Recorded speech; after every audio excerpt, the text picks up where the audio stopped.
But at that moment I glanced round at the crowd that had followed me. It was an immense crowd, 2,000 at the least, and growing every minute. It blocked the road for a long distance on either side.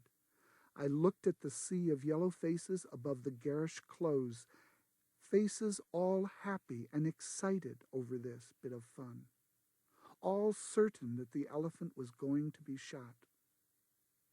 They were watching me as they would watch a conjurer about to perform a trick. They did not like me, but with the magical rifle in my hands, I was momentarily worth watching.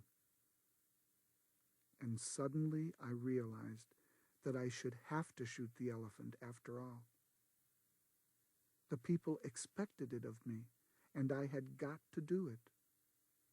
I could feel their 2,000 wills pressing me forward irresistibly. And it was at this moment, as I stood there with the rifle in my hands, that I first grasped the hollowness, the futility of the white man's dominion in the East. Here was I, the white man with his gun, standing in front of the unarmed native crowd, seemingly the leading actor of the piece. But in reality, I was only an absurd puppet, pushed to and fro by the will of those yellow faces behind. I perceived in this moment that when the white man turns tyrant, it is his own freedom that he destroys. He becomes a sort of hollow, posing dummy, the conventionalized figure of a sahib. For it is the condition of his rule that he shall spend his life in trying to impress the natives, and so in every crisis he has got to do what the natives expect of him. He wears a mask, and his face grows to fit it. I had got to shoot the elephant. I had committed myself to doing it when I sent for the rifle.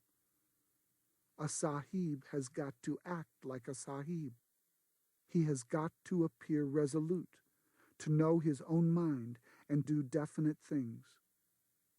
To come all that way, rifle in hand, with 2,000 people marching at my heels, and then to trail feebly away, having done nothing?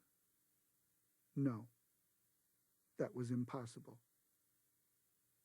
The crowd would laugh at me, and my whole life, every white man's life in the East, was one long struggle not to be laughed at. But I did not want to shoot the elephant. I watched him beating his bunch of grass against his knees with that preoccupied grandmotherly air that elephants have. It seemed to me that it would be murder to shoot him. At that age, I was not squeamish about killing animals, but I had never shot an elephant and never wanted to. Somehow it always seems worse to kill a large animal. Besides, there was the beast's owner to be considered. Alive, the elephant was worth at least 100 pounds. Dead, he would only be worth the value of his tusks. 5 pounds, possibly. But I had to act quickly. I turned to some experienced-looking Burmans who had been there when we arrived, and asked them how the elephant had been behaving. They all said the same thing. He took no notice of you if you left him alone, but he might charge if you went too close to him. It was perfectly clear to me what I ought to do. I ought to walk up to within, say, 25 yards of the elephant and test his behavior. If he charged, I could shoot. If he took no notice of me, it would be safe to leave him until the mahout came back. But also I knew that I was going to do no such thing. I was a poor shot with a rifle, and the ground was soft mud into which one would sink at every step. If the elephant charged and I missed him, I should have about as much chance as a toad under a steamroller. But even then I was not thinking particularly of my own skin, only the watchful yellow faces behind. For at that moment, with the crowd watching me, I was not afraid in the ordinary sense, as I would have been if I had been alone. A white man mustn't be frightened of natives, and so, in general, he isn't frightened. The sole thought in my mind was that if anything went wrong, those 2,000 Burmans would see me pursued, caught, trampled on, and reduced to a grinning corpse like that Indian up the hill. And if that happened, it was quite probable that some of them would laugh. That would never do. There was only one alternative. I shoved the cartridges into the magazine and lay down on the road to get a better aim. The crowd grew very still, and a deep, low, happy sigh, as of people who see the theater curtain go up at last, breathed from innumerable throats. They were going to have their bit of fun after all. The rifle was a beautiful German thing with crosshair sights. I did not then know that in shooting an elephant, one should shoot to cut an imaginary bar running from ear hole to ear hole. I ought, therefore, as the elephant was sideways on, to have aimed straight at his ear hole. Actually, I aimed several inches in front of this, thinking the brain would be further forward. When I pulled the trigger, I did not hear the bang or feel the kick. One never does when a shot goes home. But I heard the devilish roar of glee that went up from the crowd. In that instant, in too short a time one would have thought even for the bullet to get there, a mysterious, terrible change had come over the elephant. He neither stirred nor fell, but every line of his body had altered. He looked suddenly stricken, shrunken, immensely old, as though the frightful impact of the bullet had paralyzed him without knocking him down. At last, after what seemed a long time, it might have been 5 seconds, I dare say, he sagged flabbily to his knees. His mouth slobbered. An enormous senility seemed to have settled upon him. One could have imagined him thousands of years old. I fired again into the same spot. At the second shot he did not collapse, but climbed with desperate slowness to his feet and stood weakly upright, with legs sagging and head dropping. I fired a third time. That was the shot that did for him. You could see the agony of it jolt his whole body and knock the last remnant of strength from his legs. But in falling, he seemed for a moment to rise. For as his hind legs collapsed beneath him, he seemed to tower upwards like a huge rock, toppling, his trunk reaching skyward like a tree. He trumpeted for the first and only time.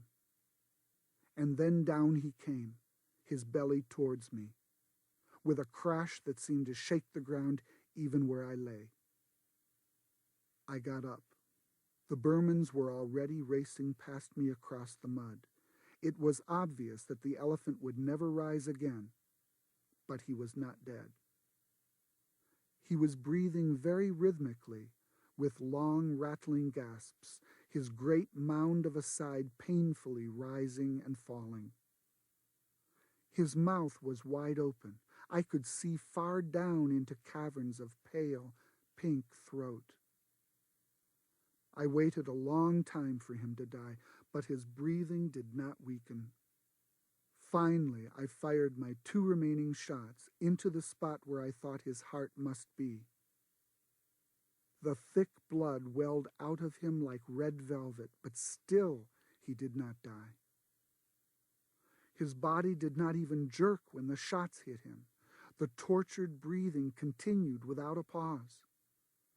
He was dying, very slowly and in great agony, but in some world remote from me where not even a bullet could damage him further.